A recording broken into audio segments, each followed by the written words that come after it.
Welcome to Good News TV, a date with Bamidele Samuel. Good day, my Nigerian people. Good day to everyone out there listening to me. I hope everyone is staying strong and staying jiggy. Today's matter arises and says Tinubu set to release Nnamdi Kanu.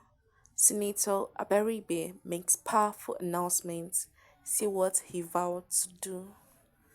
All these persons, all these associations, all these organizations, all these religious leaders, all these political leaders, everybody is all talking about one man. Come like say 2025 is just about Nnamdi Kanu. That's just what it is. Because he's the reason why a lot of things are not going right for the Southeasterners. He's the reason. And then Tinubu is like making sure that the Nigerian government doesn't want to release Nnamdi Kanu at all. It's not about Tinubu anymore, it's the Nigerian government. But let's get to the contents of the date to know what exactly Abaribe vows to do. Senator Enyinaya Abaribe, representing Abia South, has expressed hope that President Bola Tinubu will consider releasing Nnamdi Kanu, the leader of the indigenous people of Biafra (IPOB), who is currently detained. Abaribe described President Tinubu as an attentive leader capable of addressing the escalating criminal activities in the Southeast. Speaking to reporters after a meeting with Abia State Governor Alex Oti, Abaribe urged the president to take into account the recommendations of the Attorney General of the Federation and other advocates calling for Kanu's release. He stated, I believe the President will heed the advice of his Attorney General and everyone who has been voicing concerns about the situation in the Southeast, including the insurgents and the ongoing sit-at-home orders. Abaribe pointed out that the region is being overrun by individuals committing violent crimes while falsely using Kanu's name to justify their actions. We recognize that there are criminal elements exploiting the unrest and invoking Nnamdi Kanu's name to carry out these unacceptable acts, he said. He remains optimistic that President Tinubu will consider the various issues raised and ultimately decide to release Kanu in order to restore order and productivity to the Southeast.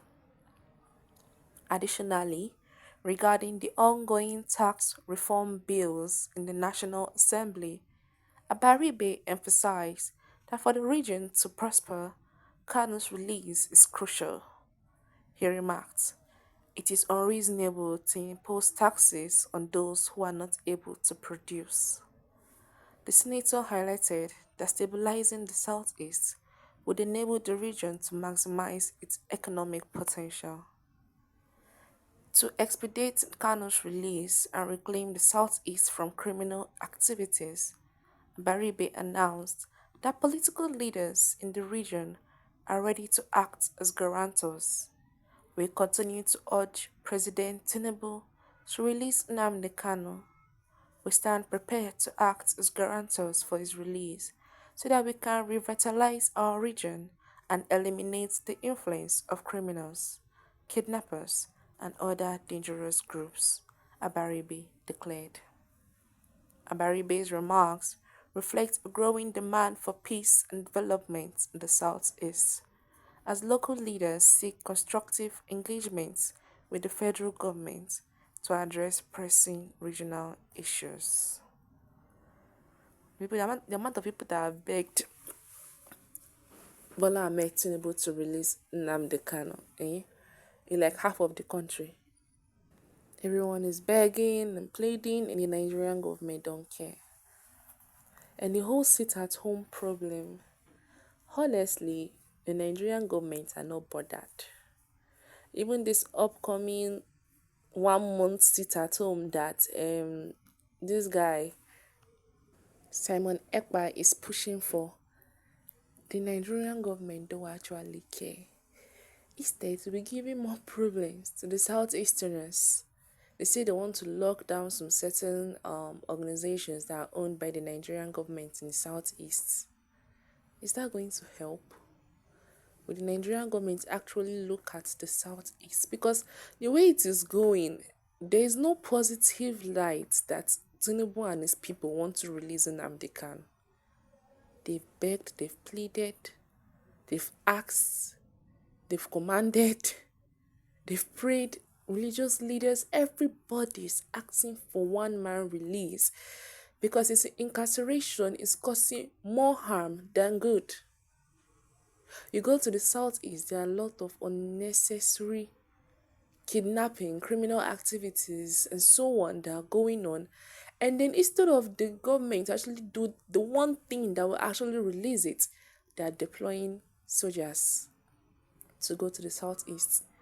If they begin to fire gun now, they don't know who is innocent and who is not. People will be losing their lives unnecessarily. The checkpoints they are in, they're not even doing their job. They're creating fear in people's body and then acting like the criminals that they're supposed to be fighting against. All because of one man. And the actual criminals, they will not see them. You'll never be surprised if the so-called army and co they are deploying to Southeast are also working hand in hand hand in hand with criminals to exploit the people. All these things that what the Southeast is facing, and this is something the government can look at and be like, yes, there's just one solution we have. Release Nnamdi Kanu. Once he's released, any other person that is using his name to create or cause any criminal activity or someone in the region be arrested once and for all. Simple as ABC. There's nothing to add. Now they want to impose taxes in the Southeast region that is barely even surviving. The whole country is suffering from hunger. Southeast is suffering because they can't even work for their food to eat. Is it now taxes they will not pay for? Who's going to pay the taxes? Everything is just going bad. But we've come to the end of today's content. Do not forget to subscribe and stay tuned to our channel. Thank you.